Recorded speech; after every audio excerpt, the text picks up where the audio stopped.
Hello hello ఆ, hello నమస్కారం అక్క గారు. నమస్తే.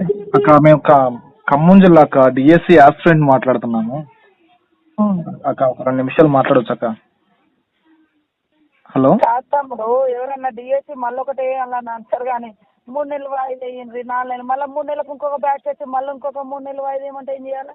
అక్క, విషయం ఏంటంటే అక్క, మనకి డైరెక్ట్ గా నోటిఫికేషన్ ఇచ్చినప్పుడు డేట్లు ప్రకటించున్నట్టయితే ఈ టెన్షన్ ఈ బాధ పడకపోయాడు అక్క. రెండోది వచ్చేసి ఏంటంటే మధ్యలో టెట్ ఒకటి వేసారు. ఆ టెట్ వేయకున్నా మా సాగు మేము చచ్చేవాళ్ళమే. ఆ, ఈ మధ్యలో టెట్ వేయటం, ఆ నోటిఫికేషన్ ఇచ్చినప్పుడు ఖచ్చితమైన డేట్లు ప్రకటించున్నట్టయితే అసలు మిమ్మల్ని అడగపోయేవాళ్ళం అక్క, మీ కాళ్ళు కూడా పట్టుకుపోయేవాళ్ళమే.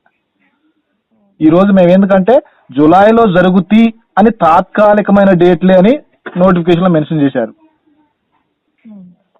ఇది ఎందుకంటే అక్క, మీరు ఎన్నో సమస్యలు జూలైలో జరుగుతుంది అన్నప్పుడు జూలైకి అయితే ప్రిపేర్ అయి ఉంటారు కదా, మా ఆ, డేట్ కదా తేదీ. అక్క వాస్తవమే, మీరు అన్న మాట వాస్తవమే. జులైలో జరుగుతీ తాత్కాలికమైన తేదీలని ప్రకటించారు ఏది నోటిఫికేషన్ లో. ఓకే, అంతటితో ఆగినట్టయితే ప్రభుత్వం సంతోషించోళ్ళమే. మధ్యలో ఏప్రిల్లో టెట్ వేశారక్క.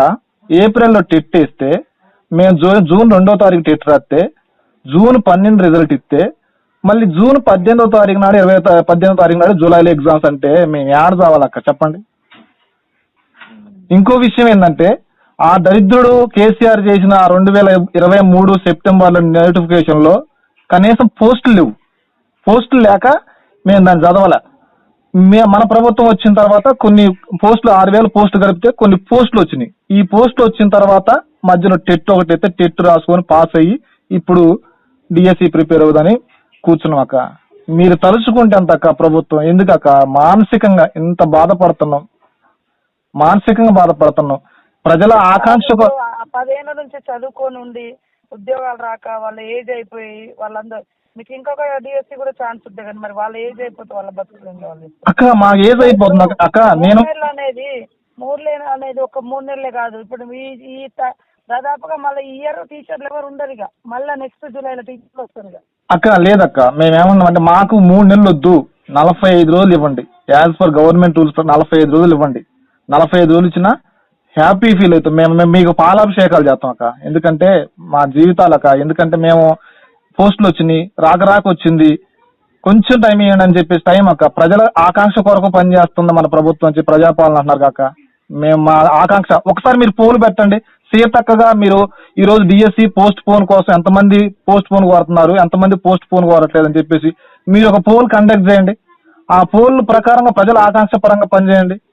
మేము కాదంటలేదు. ఇప్పుడు ఏంటంటే అక్క, మేము మీరు ఏ విధంగా పెట్టినా రాస్తాం, కానీ ఎంత మనుషులు ఎంత తిట్టుకుంటా రాస్తారంటే అది మీరే ఆలోచించండి అక్క. ఎందుకంటే వచ్చిన ప్రభుత్వాన్ని 10 ఏళ్ల పాటు మళ్ళీ మీరు చల్లగా ఉండాలి, మంచిగా పరిపాలించాలి, మళ్ళీ మీకు మేము సపోర్ట్ చేయాలి అన్న ఆలోచనతోటి మేము ఉన్నాం అక్క. ఇప్పటికీ మీ మీద గౌరవం. ఎందుకంటే ఇంకో విషయం ఏంటంటే మీరంటే ఇంకా మాకు చాలా అభిమానం కూడా.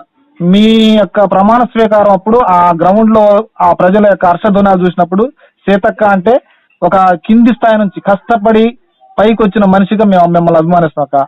ఆ పేద కుటుంబాలక్క మాయి, మారుమూల పల్లె గ్రామాలు, ఖమ్మం జిల్లాలో పేద కుటుంబాలు మాయి, రోజు పని చేసుకొని పోతేనే బతికే కుటుంబాలు.